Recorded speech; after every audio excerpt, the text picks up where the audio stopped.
বিভিন্ন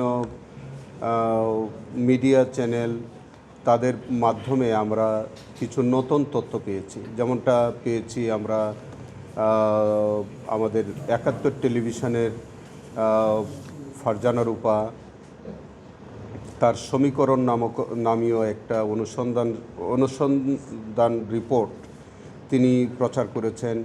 সেখানে আমরা তৎকালীন পররাষ্ট্রমন্ত্রী দীপমণির একটি ইন্টারভিউ আমরা পেয়েছি, সেখানে বিবিসির সাংবাদিকের একটা বক্তব্য আমরা পেয়েছি, আমরা আরেকজন সাংবাদিক পেয়েছি, তিনিও এই সম্পর্কে বলছে, মোজাম্মেল বাবুর সংশ্লিষ্টতা আমরা পাচ্ছি। সেখানে যেমন ধরেন কোনো একজন সাংবাদিক বলছিলেন যে উনি সরজমিনে দেখেছেন, ছবি তুলেছেন, কিন্তু কোনো হতাহতের ঘটনা দেখেননি।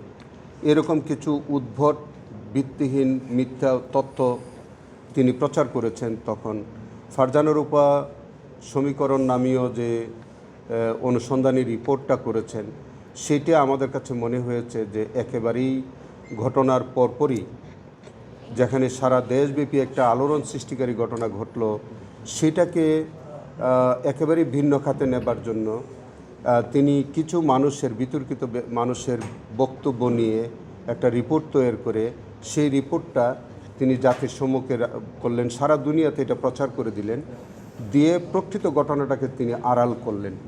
সেই ক্ষেত্রে এই যে বিষয়টা তৎকালীন ৭১ টেলিভিশন এবং মোজাম্মেল বাবু, ফারজানা রূপা, তাদের যে একটা ভূমিকা ছিল এই হেফাজত ইসলামের এই ঘটনাটাকে আপনার ভিন্ন খাতে প্রবাহিত করবার জন্য যে একটা প্রচেষ্টা ছিল, তাতে করে আমাদের কাছে মনে হয়েছে যে এইটাও একটা সিস্টেমেটিক ক্রাইমের মধ্যেই ছিল। তারা একটা পূর্ব পরিকল্পনা মাফিক এবং তাদের একটা সিস্টেমেটিক্যালি প্ল্যান ওয়াইজ তারা এই কাজটা করেছে, যে রিপোর্টটার একেবারেই কোনো সত্যতা ছিল না। এবং সেখানে আপনার বিশেষ কোনো ব্যক্তিদের তারা সাক্ষাৎকার নিয়েছেন, তারাও খুব বিতর্কিত ব্যক্তি। সেই জায়গা থেকে আমাদের কাছে মনে হয়েছে যে এই মামলার ইনভেস্টিগেশনের স্বার্থে তাদের জিজ্ঞাসাবাদ করা খুব প্রয়োজন। এই কারণে আজকে আমরা মোজাম্মেল বাবু, যিনি ইতিমধ্যে বোধহয় জেলে আছেন, এবং দীপমণি যিনি পররাষ্ট্রমন্ত্রী ছিলেন, তিনি ইন্টারভিউ দিয়ে একেবারেই শেখ হাসিনার অবিকল কথাটা তিনি বলেছেন। তাহলে দুইজনের বক্তব্য একরকম হয় কেমন করে?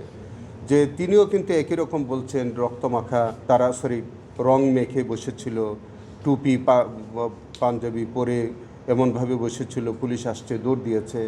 তারপরে বিদেশের সাংবাদিকদের সাথে তিনি এরকম একটা উদ্ভট ইন্টারভিউ দিয়েছেন, যেখানে একেবারেই হেফাজতের ইসলামের এই ঘটনাটাকে একেবারে ভিন্ন খাতে উনি প্রবাহিত করলেন। তাতে মনে হচ্ছে যে উনি পররাষ্ট্রমন্ত্রী হিসাবে তিনি সরকারের এই যে সিস্টেমেটিক বা প্ল্যান ওয়াইজ যে কাজটা, সেটার মধ্যে তারও সম্পৃক্ততা ছিল। ৭১ টেলিভিশন, তৎকালীন ৭১ টেলিভিশন মোজাম্মেল বাবুর নেতৃত্বাধীন যে এবং ফারজানা রূপার বরাবরই তিনি বিতর্কিত ভূমিকায় থাকতেন।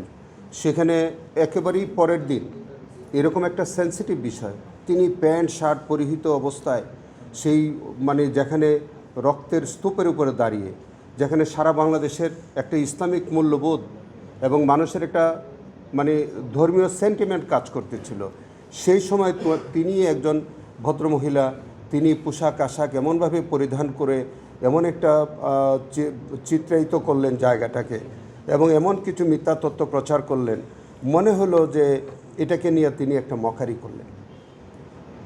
তো তার এই যে বিতর্কিত ভূমিকা এবং তিনি যেসব ব্যক্তিবর্গের সাক্ষাৎকার নিলেন, সব কিছু করলেন, তো সব কিছু মিলিয়ে আমাদের কাছে মনে হয়েছে যে এই মানুষগুলোকে, বিশেষ করে ফারজানা রূপা, মোজাম্মেল বাবু, পররাষ্ট্রমন্ত্রী দীপমণি, এই তিনজনকে আপাতত আমরা তারা যেহেতু হেফাজতে আছে, তাদেরকে আমরা প্রোটেকশন চেয়েছি।